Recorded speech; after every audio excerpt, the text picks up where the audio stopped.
The old house stood on a windswept hill overlooking the town of Hollow Creek. Locals whispered about it, calling it the Whispering House for reasons they couldn't quite explain. It had been abandoned for decades, ever since the Blackwood family vanished without a trace. Sarah and her husband Mark were drawn to the house's eerie beauty.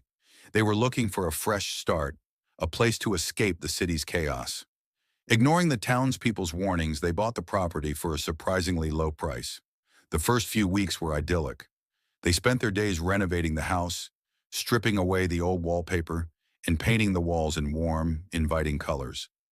At night, they would sit by the fireplace, sipping wine and dreaming about their future.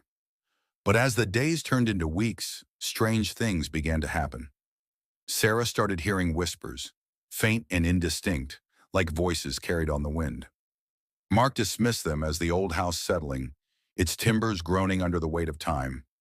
One evening, Sarah was alone in the study, sorting through a box of old books they had found in the attic. As she picked up a leather-bound journal, the whispers grew louder, more insistent.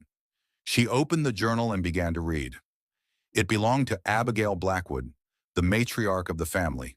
Her entries spoke of a dark entity that dwelled within the house's walls, a creature of shadow and whispers that fed on fear and despair. Abigail wrote of sleepless nights, of the entity's growing power, and of her family's descent into madness. Sarah's blood ran cold. She wanted to dismiss it as the ramblings of a disturbed woman, but the whispers were growing louder, more menacing. She could hear her name being called, a chilling, disembodied voice that seemed to come from the very walls themselves. Terrified, Sarah ran to find Mark, but he wasn't in the living room or the kitchen or the bedroom. Panic seized her as she searched the house, the whispers echoing around her, mocking her fear. Finally, she found him in the basement, standing in front of a crumbling brick wall. His eyes were wide and vacant, his body trembling. "Mark, what's wrong?" Sarah cried, her voice shaking. Mark didn't respond. He simply pointed at the wall, his finger trembling. Sarah followed his gaze and saw a faint outline of a door, hidden beneath layers of dust and grime. A cold dread washed over her. She knew with a certainty that chilled her to the bone that behind that wall lay the source of the whispers, the heart of the darkness that had consumed the Blackwood family. Ignoring Mark's catatonic state, Sarah grabbed a rusty crowbar from a nearby toolbox and began to pry at the bricks.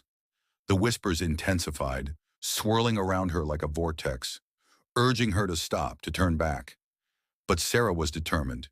She had to know the truth, no matter how terrifying. Finally, with a sickening crack, the wall gave way, revealing a narrow, pitch-black passage. A gust of cold, fetid air rushed out of the opening, carrying with it the stench of decay and the sound of rasping, inhuman breathing. Sarah recoiled, her heart pounding in her chest. "Mark, we have to go," she said, her voice barely a whisper. But Mark didn't move. He stood frozen, his eyes fixed on the darkness beyond the wall.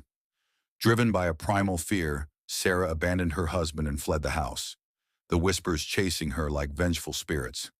She didn't stop running until she reached the town, her lungs burning, her body trembling. The townspeople listened to her story with a mixture of fear and disbelief.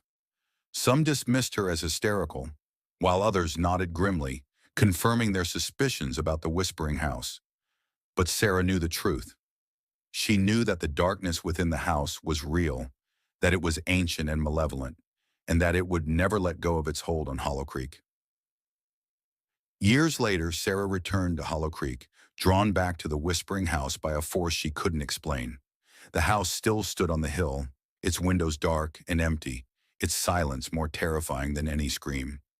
She never went inside, but she would often stand at the edge of the property, listening to the whispers that still echoed through the trees, a constant reminder of the horror she had witnessed and the darkness that lay waiting just beyond the wall.